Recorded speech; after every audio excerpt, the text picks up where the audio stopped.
And let's talk about iOS 18 updation. Okay, iOSൻ്റെ പുതിയ updation എന്തായാലും ഇതുവരേക്കും പബ്ലിക്കലി റിലീസായിട്ടില്ല. അത് വരാൻ ജൂലൈ ആവും എന്നാണ് പറഞ്ഞിട്ടുള്ളത്. ആൻഡ് ഇപ്പം ബേറ്റ വെർഷൻ നമുക്ക് എല്ലാവർക്കും ഇൻസ്റ്റാൾ ചെയ്യാൻ പറ്റും. പക്ഷെ അത് വാരി ഇട്ടാൽ പെട്ടെന്ന് തന്നെ അടിച്ചു പോയിട്ട് പിന്നെ കൈയും കാലും ഇട്ട് അടിച്ചിട്ട് യാതൊരു കാര്യമില്ല.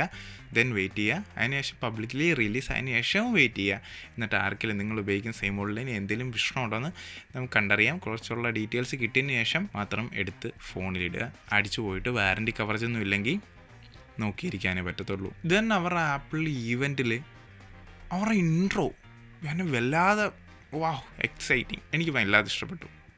നിങ്ങളുടെ അഭിപ്രായം താഴെ കമൻറ്റ് ചെയ്യാൻ മറക്കണ്ട. ആൻഡ് നമുക്ക് 900 ലഭിച്ച പല ഫീച്ചേഴ്സും നമുക്ക് ഇപ്പോൾ നമ്മുടെ ഐഫോണിൽ, നമ്മുടെ ഐപാഡിൽ, മാക്ബുക്കിൽ, വാച്ചിലെല്ലാം നമുക്ക് ലഭിക്കുന്നുണ്ട്. ജസ്റ്റ് കിഡിങ്, ഒരുപാട് നല്ല ഫീച്ചേഴ്സ് അവർ ഇൻട്രൊഡ്യൂസ് ചെയ്തിട്ടുണ്ട്. ഐപാഡിൽ കാൽക്കുലേറ്റർ കൊണ്ടുവന്നു. വളരെ ഫണ്ണി ആയിട്ട് എല്ലാവർക്കും തോന്നി. ഇത് വളരെ ബേസിക്കായിട്ട് കൊടുക്കേണ്ട സാധനമാണ്. ദെൻ അവർ കൊണ്ടുവന്നപ്പോൾ വളരെ അഡ്വാൻസ്ഡ് ആയിട്ടുള്ള വളരെ ഇൻട്രസ്റ്റിംഗ് ആയിട്ടുള്ള ഫീച്ചറുമായിട്ടാണ് അവരുടെ ഐപാഡിൽ കാൽക്കുലേറ്റർ കൊണ്ടുവന്നിട്ടുള്ളത്. നിങ്ങൾ ആ ഒരു ഈവൻറ്റ് കണ്ടവരാണെങ്കിൽ നിങ്ങൾക്ക് ഉറപ്പായിട്ട് മനസ്സിലായി കാണും. പബ്ലിക്കലി റിലീസ് ആകുമ്പോഴത്തേക്ക് നമുക്ക് അതൊക്കെ കാണിച്ചൊരു വീഡിയോ എന്തായാലും നമ്മൾ ഇവിടെ ചെയ്യുന്നതായിരിക്കും. ദെൻ അതൊക്കെ കാണാൻ വേണ്ടി ഫോളോ ചെയ്യുക, ലൈക്ക് ചെയ്യുക, സബ്സ്ക്രൈബ് ആണല്ലേ, സബ്സ്ക്രൈബ് ചെയ്യുക, ലൈക്ക് ചെയ്യുക, ഷെയർ ചെയ്യുക. അടുത്ത നമുക്ക് നേരെ വീഡിയോയിലോട്ട് പോകാം. ഐഫോണിൽ കോൾ റെക്കോർഡിംഗ് ഫീച്ചർ വന്നല്ലേ, നല്ല കോമഡി അല്ലേ. നമുക്ക് നമ്മുടെ ഐഫോണിൽ ഇനി മുതൽ iOS 18 അപ്ഡേറ്റിന് ശേഷം നമുക്ക് നമ്മുടെ ആപ്ലിക്കേഷൻസ് ഹൈഡ് ചെയ്യാൻ പറ്റും. ആപ്ലിക്കേഷൻസ് നമുക്ക് ഇഷ്ടമുള്ള സ്ഥലത്ത് കൊണ്ടുവെക്കാൻ പറ്റും. ആൻഡ് ആപ്ലിക്കേഷൻ നമുക്ക് ലോക്ക് ഇടുകയും ചെയ്യാം.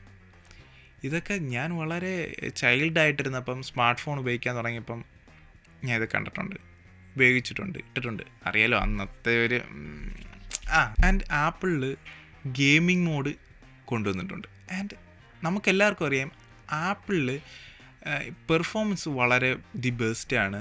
പല ഗെയിമേഴ്സും ഗെയിമിങ്ങിന് വേണ്ടി ചൂസ് ചെയ്യുന്നതും ഐഫോണാണ്. ദാറ്റ്സ് വൈ അത് അത്രയ്ക്കും പവർഫുള്ളാണ്, സ്റ്റേബിളാണ്. അതുകൊണ്ടാണ് ഗെയിമിംഗ് മോഡും കൂടെ വരുമ്പോഴത്തേക്ക് മോർ സ്റ്റേബിൾ ആൻഡ് കുറേ മാനേജ് ചെയ്യാൻ പറ്റുന്ന സംഭവമായിരിക്കും. നമുക്കത് കണ്ടറിയാം എത്രമാത്രം ആ ഒരു ഫീച്ചർ വർക്കിംഗ് ആണെന്ന്. ആൻഡ് അവർ AI ഫീച്ചർ കൊണ്ടുവന്നു. കുറേ ആപ്പിൾ ഇൻ്റലിജൻസ് എന്ന് പറഞ്ഞ അവരുടെ AI ഫീച്ചർ കൊണ്ടുവന്നു. 15 Pro Max തൊട്ടുള്ള സീരീസിന് മാത്രം. സാംസങ് S24 സീരീസ് ഇറങ്ങിയപ്പോൾ കൊണ്ടുവന്നിട്ടുള്ള പല AI ഫീച്ചേഴ്സും അതിലും താഴെയുള്ള ബഡ്ജറ്റ് ഫോൺസിൽ അവർ കൊണ്ടുവന്നിട്ടുണ്ട്. Then why satellite via messaging. നമുക്ക് ഇൻ്റർനെറ്റ് കണക്ഷൻ ഇല്ല, നമുക്ക് റേഞ്ച് ഇല്ലെങ്കിൽ പോലും നമുക്ക് നമ്മുടെ സാറ്റലൈറ്റ് ത്രൂ നമുക്ക് മെസ്സേജ് സെൻഡ് ചെയ്യാം. ആൻഡ് ഇത് ഇന്ത്യയിൽ പോസിബിൾ ആണോ? I don't know really. ഇല്ലെന്നാണ് എൻ്റെ വിശ്വാസം. ആൻഡ് ആപ്പിൾ വാലറ്റിൽ നിന്ന് നമുക്ക് പൈസ ടാപ്പ് ചെയ്ത് ഷെയർ ചെയ്യാം. അതും നമ്മുടെ ഇന്ത്യയിൽ I don't know really. And ഇത് ഇൻട്രസ്റ്റിംഗ് ഫീച്ചർ, നമ്മുടെ മാക്ബുക്കും ഐഫോണുമായിട്ട് മിറർ ചെയ്യാൻ പറ്റും. ദാറ്റ്സ് എൻ്റെ മൈൻഡ് ബ്ലോ ആയിപ്പോയി. കാരണം നമ്മുടെ ഐഫോൺ ഓഫ് ആണെങ്കിലും നമുക്ക് മാക്ബുക്കിൽ അത് സ്റ്റിൽ റണ്ണിങ് ആയിട്ട് നമുക്ക് കാണാൻ പറ്റും. നമുക്ക് ഫുള്ളി ആക്സസ് ചെയ്യാൻ പറ്റും. That's great. ആൻഡ് നമുക്ക് സീംലെസ്ലി നമ്മുടെ എഡിറ്റ് ചെയ്തുകൊണ്ടിരിക്കുന്ന ഫുട്ടേജിൽ അതിനകത്തിട്ട് എഡിറ്റ് ചെയ്യാം. The redesigned Siri interface and more intelligent.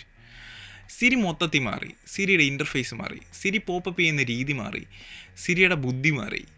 And ഞാൻ പഴയ സിരിയെ മിസ് ചെയ്യുന്നുണ്ട്. ആൻഡ് വരട്ടെ എത്രമാത്രം യൂസ്ഫുൾ ആണെന്ന് നമുക്ക് കണ്ടറിയാം. ആൻഡ് കുറച്ചുകൂടെ ബുദ്ധി സിരിക്ക് വെച്ചെന്ന് പറയുന്നുണ്ട്. ആൻഡ് ഇത് കിടില ഫീച്ചർ ജെൻമോജി.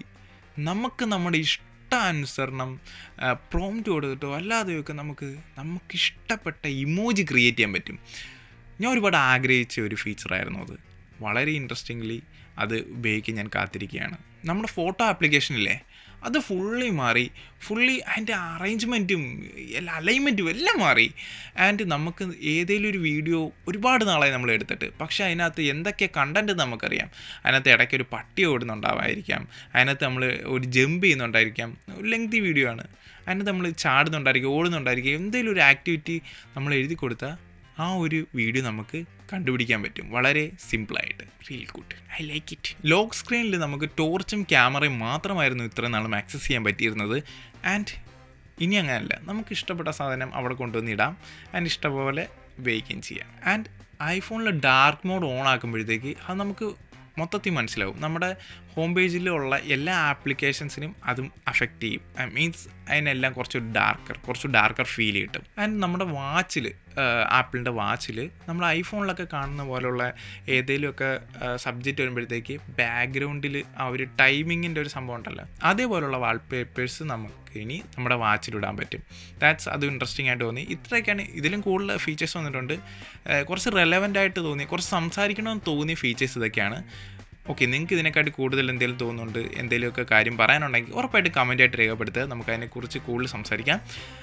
നിങ്ങൾ എന്നെ ആദ്യമായിട്ടാണ് കാണുന്നതെങ്കിൽ നമ്മൾ ഇൻസ്റ്റാഗ്രാമിലാണ് വളരെ കോൺസെൻട്രേറ്റായിട്ട് വീഡിയോ ചെയ്യുന്നത്. ഓക്കെ, നിങ്ങൾക്ക് അവിടെ ഫോളോ ചെയ്യാം, നമുക്ക് ഇവിടെ ഫോളോ ചെയ്യാം. ഇവിടെ കുറച്ച് ലെങ്ത് ആയിട്ട് എനിക്ക് പറയാൻ തോന്നുമ്പോഴാണ് ഞാൻ അവിടെ ഒന്ന് പറയാം. ദെൻ ഇതേപോലുള്ള വീഡിയോസ് നിങ്ങൾക്ക് ഇഷ്ടപ്പെടുന്നുണ്ടെങ്കിൽ ലൈക്ക് ചെയ്യുക, ഫോളോ ചെയ്യുക, ഷെയർ ചെയ്യുക. അടുത്ത വീട്ടിൽ കാണുന്നവരെ കിളിബ്രോ സൈനിങ് ഔട്ട്.